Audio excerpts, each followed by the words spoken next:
Welcome to INA Insights, where prominent leaders and influencers shaping the industrial and industrial technology sector discuss topics that are critical for executives, boards, and investors.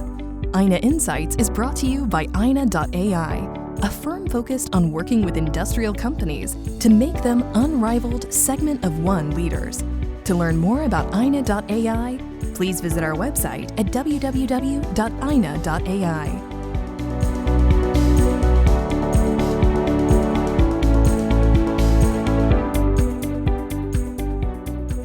Hi folks, this is Connor Bradley from INA AI. Welcome to another episode of INA Insights. Today our guest is Kellyanne Shaw, a partner at Hogan Lovells practicing international trade and government relations. She's also an adjunct professor at Columbia Law School and a senior advisor, non-resident, at the Center for Strategic and International Studies. Kellyanne spent a decade in government as a U.S. trade negotiator, including as a former deputy assistant to the president for international economic affairs and deputy director of the National Economic Council. She has a deep knowledge of U.S. international trade, investment, and economic law from her experience across several roles in the White House, U.S. trade representatives, U.S. Congress, and private practice. In her White House role, serving on both the National Security Council and National Economic Council, Kellyanne led the Office of International Economic Affairs and played an instrumental role in a wide range of legislation, negotiations, and agreements, including the U.S.-Mexico-Canada Agreement and the China Phase 1 Agreement. As a senior advisor to the president on matters of international economic policy, including trade, investment, development, global economics, energy, and the environment, she was directly involved in almost every major economic decision made at the Trump White House. Kellyanne also has served as lead U.S. negotiator at the G7, G20, and APEC conferences, and led the U.S.-UK Economic Working Group, and has represented the United States in more than 40 World Trade Organization disputes, and in negotiations in her role as Assistant General Counsel for USTR, based in Geneva, Switzerland, and Washington, D.C. She's been named one of Washington, D.C.'s 500 most influential people for the last 2 years in a row and has won numerous legal awards. And with that, I welcome Kellyanne to our podcast. Kellyanne, it's a pleasure to have you on. We were fortunate to interview a lot of titans from the private sector, but to have you on as a representative from the public sector is really a treat. So thank you for joining. Well, thank you so much. Pleasure to be here. Awesome. So maybe we can start this conversation by kind of doing a here and now versus world trade policy when you came in versus where it is today. Could you start by taking us back to when you joined, when you started looking at world trade and economics and what the climate was like then and maybe how that compares to now? Sure, happy to do so. And I've been an international trade lawyer since 2009. So I've seen the world transform pretty dramatically in the last 15 years. What I'll say in terms of trends that we're just seeing a difference in the type of commerce that's going across borders. So before, historically, the US trade has largely been focused on goods, going back and forth with a small component of services. But with the proliferation of the internet, advanced technologies, innovation, we're seeing a much more services led economy, not just in the United States, but around the world, and trade rules that are really struggling to keep up with it.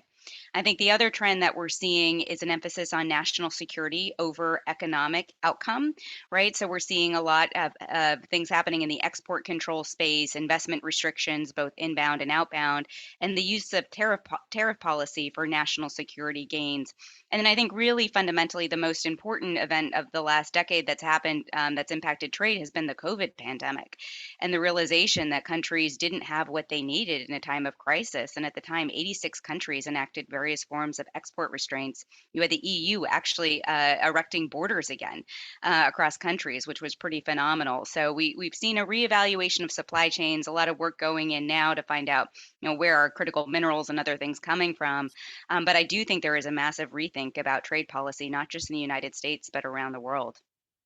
Yeah, absolutely. So I guess to recap, so it's a transition to more services focused economies and trade, concern for national security over net prosperity potentially, and then kind of an awareness of crises such as the COVID pandemic. That makes a lot of sense. And then how do you think the U.S. in particular has responded to these evolving demographics in relation to international trade? Yeah, well, it's certainly been interesting to watch. And I think when I started out in trade, there was sort of an idiom that, all Republicans are free trade and all Democrats are protectionist, right? And if you look at the politics today, you'll find just as many Republicans on one side of that spectrum as Democrats. It's really been shaken up quite a bit. But, I started off in the government in 2010. I had an interview with the U.S. trade representative to go work as a career lawyer, and I met with the general counsel, and I've since joked with him about this. But at the time, he asked me, "What do you think of President Obama's trade policy?" And at the time, to my credit, the view in Washington was there wasn't much happening. And so I think I said something to the effect of like, "It seems pretty boring." And he definitely had a bad reaction to that response. And I walked out of there thinking, oh gosh, I did not get this job. And then got a phone call the next day. And it turns out I did. I think he appreciated somebody being honest about my views with him. But at the end of the Obama administration, trade in the more traditional sense really picked up. And a lot of presidents do this in their second terms. They're interested in legacy building. And trade negotiations tend to be historically an important part of that. And so you saw Obama negotiating the TPP agreement, a TTIP agreement, which would have been an FTA between the US and Europe. And he was really active on a lot of initiatives happening at the WTO and around the world. But then, fast forward to 2016, and I think a different political strand really caught on, both on the Republican side as well as the Democratic side, because you had both Clinton and Trump coming out against President Obama's major trade initiative. And I think things have continued to snowball from there. But, really there's still a recognition that the U.S. needs access to export markets. But there is a renewed focus on manufacturing and the industrial base as well, in a way that there wasn't 10, 15 years ago. So I think right now the politics on trade are very much up in the air, but there is a lot of interest in trying to rebalance what is viewed as an unfair trading relationship in the United States with a number of not just our adversaries, but our allies as well. Yeah. No, that makes sense. And I think it goes back to what you mentioned originally, the national security and kind of crisis management preparedness. I think with recent kind of current events that makes a lot of sense. And so for the people who aren't as well versed in international trade, and might not have it as a deep of an understanding, what are some of the key metrics or KPIs that we can use to evaluate the performance of international trade and how the US is faring in that?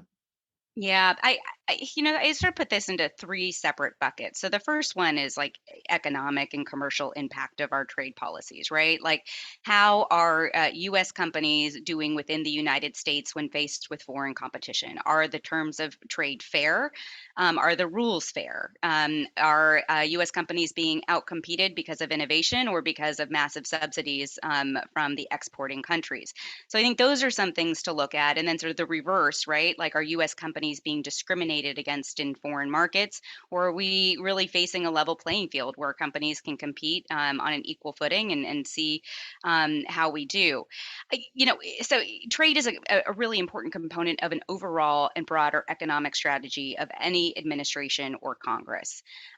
Sort of the other bucket is national security. And here I think the economics are less important, right? So when you're evaluating how is our trade policy being used to address US national security needs, you're actually mostly talking about things that will limit trade. So like the sale of sensitive technologies to China or to other countries can be limited through export controls or the new proposed outbound investment screening mechanism.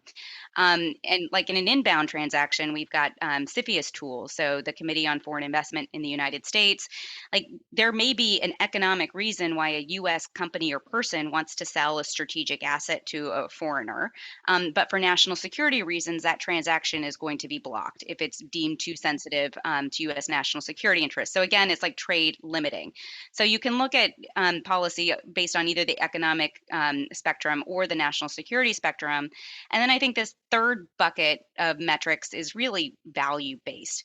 And people don't talk about values when it comes to trade that much. But if you really think, particularly about the US political model, this freedom of choice, this democracy that we have, it's part and parcel with less government intervention, less picking winners and losers in our economy, and allowing people to choose their own destiny, whether that's choosing what job they want to have when they grow up or what products they want to buy or services they want to sell.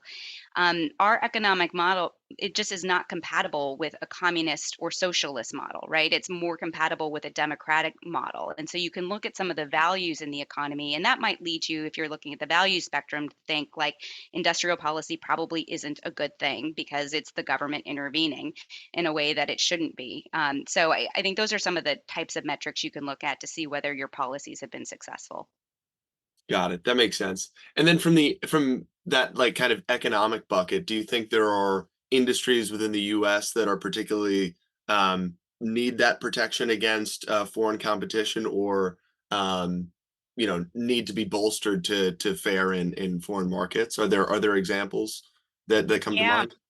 Yeah, and I think most recently there's been a lot of attention on the semiconductor industry, for example. And so you've got a couple of different trade tools and other tools being used to try to promote U.S. Semiconductor manufacturing and innovation. So, like the big thing was the Chips and Science Act that Congress passed, which had pretty bipartisan support. Even traditional Republicans who may not normally support that kind of intervention or large spending package thought this industry is so important that we really do need to provide some money and incentives. And then you have things like export controls, which are restricting the sale, not just of high tech chips, but some of the legacy chips as well, and other policies that the administration and Congress are both exploring in that sector. So certainly, there are definitely going to be sectors and industries where a heavier hand is necessary, but all of these things are balanced between national security interests, economic policy, and the values that we want in terms of managing the economy. Yeah. Now the semiconductor one is an interesting example because I think it hits on both of those buckets. There's how can American firms compete and like specifically with this, and then coupled with the fact that the competition is in some way related to large national security risks. So very interesting kind of way to view the world there. I appreciate that, Kellyanne. As we kind of look forward in international trade policy, what do you foresee as being kind of the major challenges over the next decade or so? Well, that's not an easy question to answer, but I think there are a few different things that will really impact the way we're looking at trade moving forward. So, the first thing is the increasing trend towards regionalization. So, what we haven't talked about yet is the World Trade Organization, but this global multilateral set of rules that was negotiated throughout most of the last century, governing trade among 164 countries is largely paralyzed, and it has been for some time. And so, as those rules are stalled and the economy continues to evolve, what you're seeing are countries negotiating bilateral trade deals and plurilateral trade deals, like the TPP or now the CPTPP, as opposed to putting their resources into a more global trading system. And so, like I work in the private sector now, and take XYZ EV battery manufacturer, for example, who's looking at sourcing options. You're not just looking at things like where's the tax incentives or what does the labor force look like, but you're looking at how do I untangle all of these hundreds of FTAs and figure out where I'm getting all of my parts and components and the rules required for each one, right? It's a lot more complicated. And that regionalization and that fracturing is going to continue over the next 10 years. And I don't call it, deglobalization, I call it reglobalization. So we're seeing supply chains kind of like reform. Um, I think another big trend is the US China relationship, and whether you are US or China or some third country or a company just trying to navigate this, it's the two largest economies on earth who are facing a tremendous amount of tension. And it's not really clear where this relationship is heading over the next 3 to 5 years.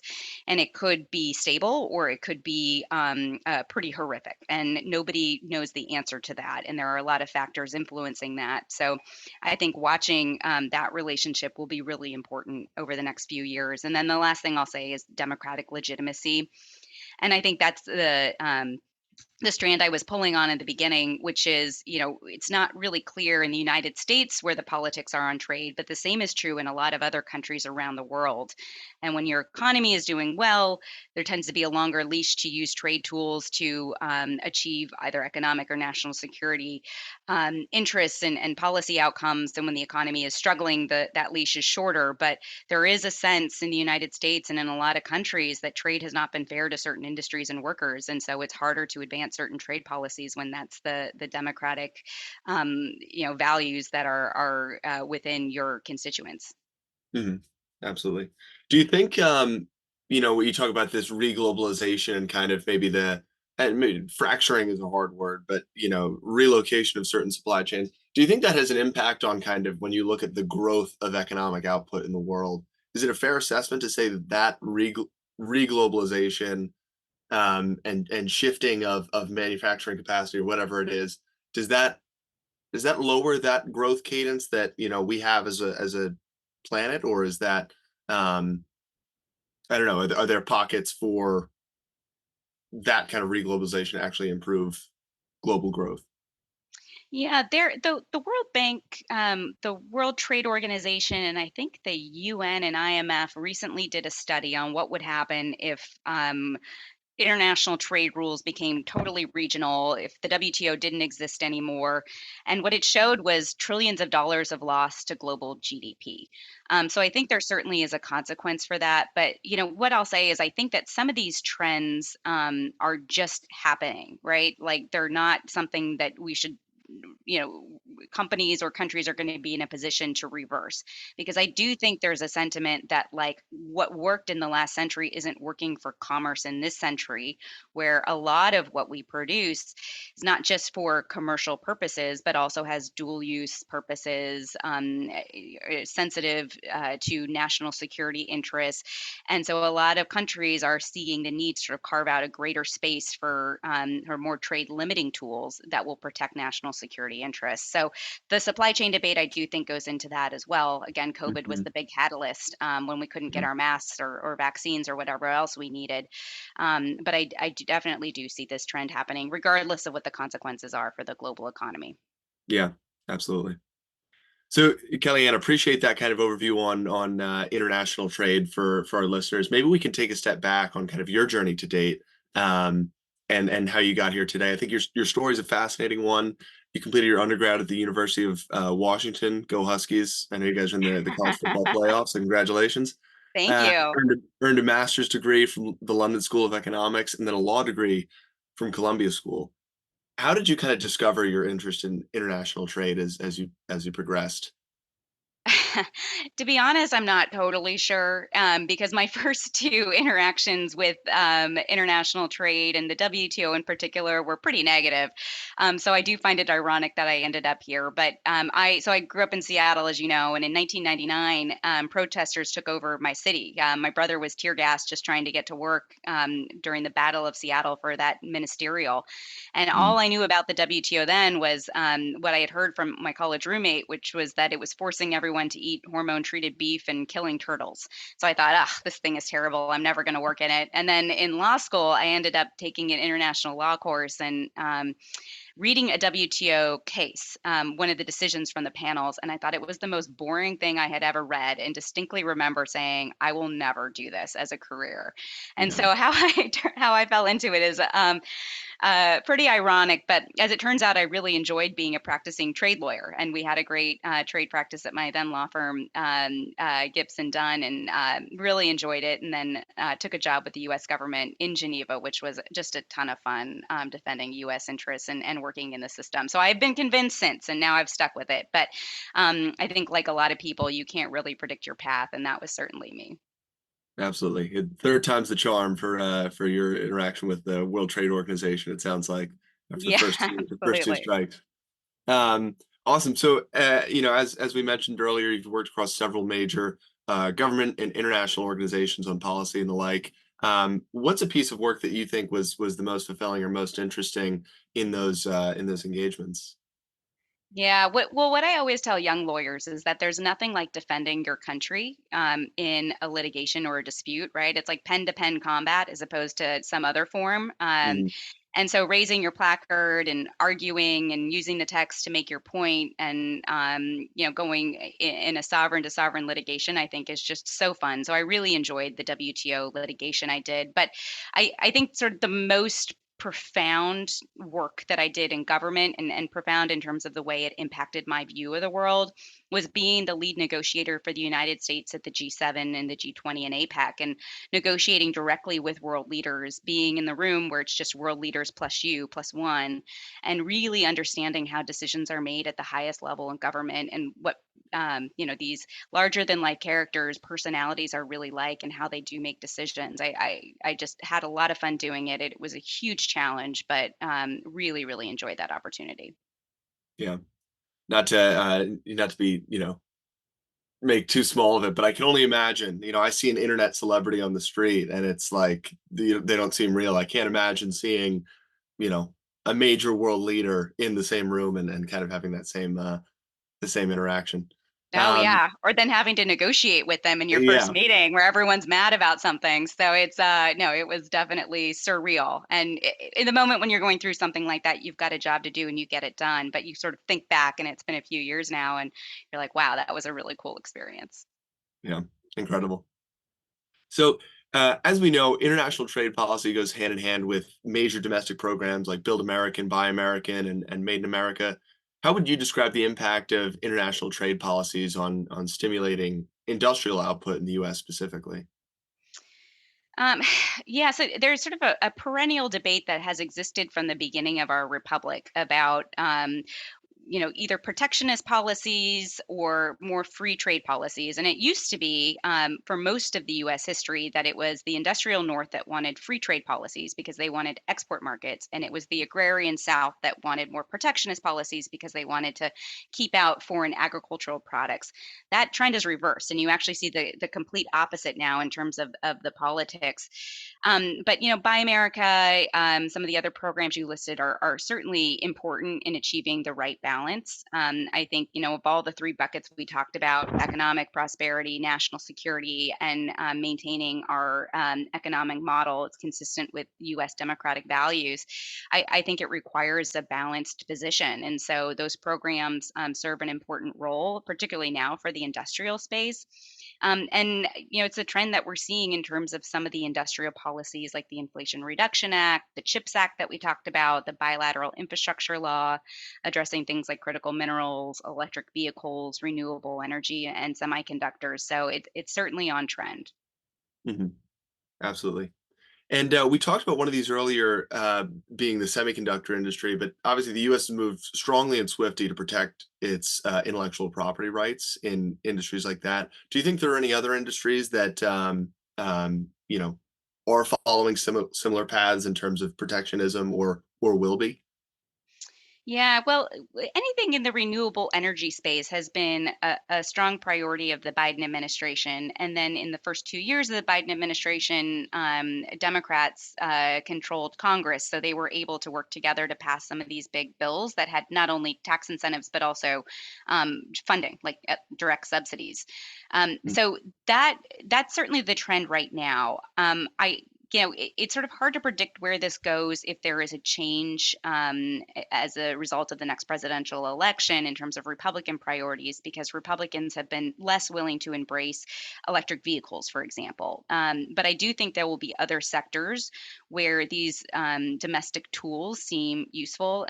Semiconductors was one of the few that I think had bipartisan support.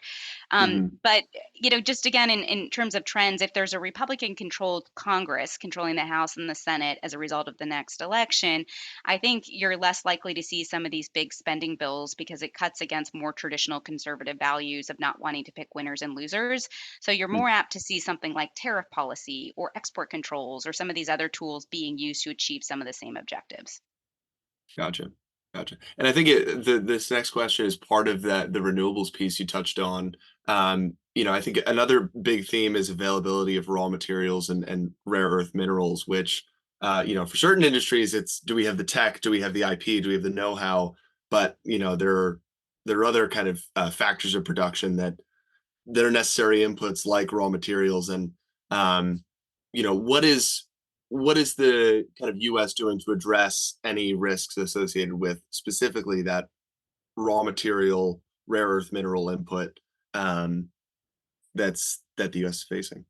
Yeah, well, right now they're still trying to figure it out. So there are a lot of initiatives, and there have been, which have predated the Biden administration, to make the United States less dependent on China, not just for the sourcing of critical minerals, but also the processing, because China has threatened historically to cut off certain critical minerals, and they just enacted this last summer export restraints on graphite, gallium, and germanium, partly in response to the U.S. semiconductor export control rules. So it is a real threat, and it is a real challenge. I don't think that anyone has the silver bullet. So there are Mhm. discussions happening with international partners. You see the Mineral Strategic Partnership, which Secretary Blinken and the State Department are running to try to work with allies to identify other source countries and help support the development of mining in Africa and other places. Mhm. There are rules within the Inflation Reduction Act which say you can't mine or can't have any critical minerals in an EV battery that are mined or processed by a foreign entity of concern, which is effectively anyone in China.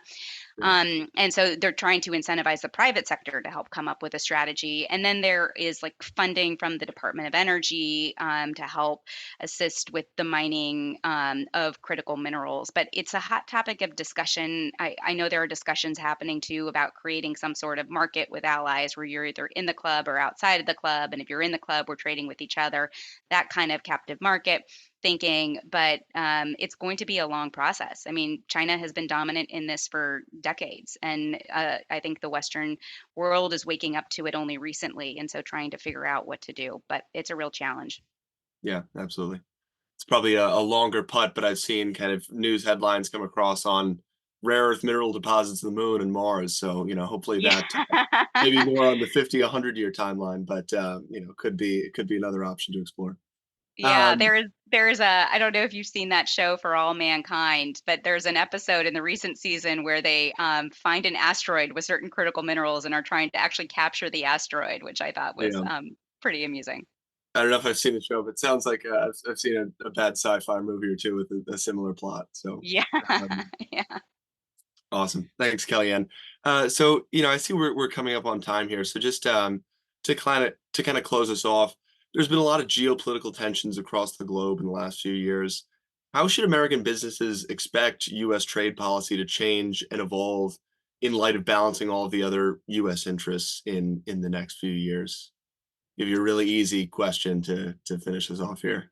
Yeah, you're not letting me off easy. So my answer is, of course, it depends. There as we talked about some of the big factors. There's obviously a lot happening in terms of global supply chains as a result of the crisis in the Middle East, Russia and Ukraine, the blockade of different shipping routes and problems, logistical problems, just getting goods back and forth across borders, which are making it more challenging for businesses. I think sort of the US China question is something that a lot of my clients and companies around the world are spending time on, especially companies that have presence in both markets. If Mhm. there is a force majeure, if there is a Taiwan invasion, if there is some conflict in the South China Sea that would then require the US or China to really effectively decouple from one another at a fast clip, what would that mean in terms of where's my data, where's my banking, where are my manufacturing supply chains and raw inputs. So a lot of companies are spending time just putting together risk assessments on sort of worst case scenarios and hoping that that doesn't happen. But the other sort of thing to look out for is on the US election side. And I think that if Biden wins the presidency, we'll see a lot more of the same types of trends in terms of the US approach to trade, which is a more defensive posture. But the US is not currently negotiating any free trade agreements, not pursuing offensive trade policy. I think if there's a Trump administration, you're going to see both of those happen, right? Trump also embraced those defensive trade measures, but you might see some more openness to some of trade policy as well. So that would sort of be the difference, but a lot of this just depends. Yeah, absolutely. No, a lot of uncertainty, and then to be in an election year adds to that. So it'll be an interesting next couple months and next couple years certainly for for our listeners as leaders across businesses in America to keep an eye on.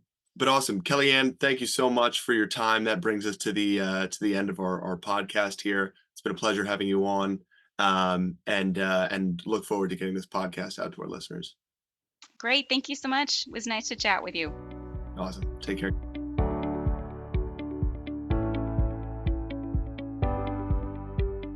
Thanks for listening to INA Insights. Please visit ina.ai for more podcasts, publications, and events on developments shaping the industrial and industrial technology sector.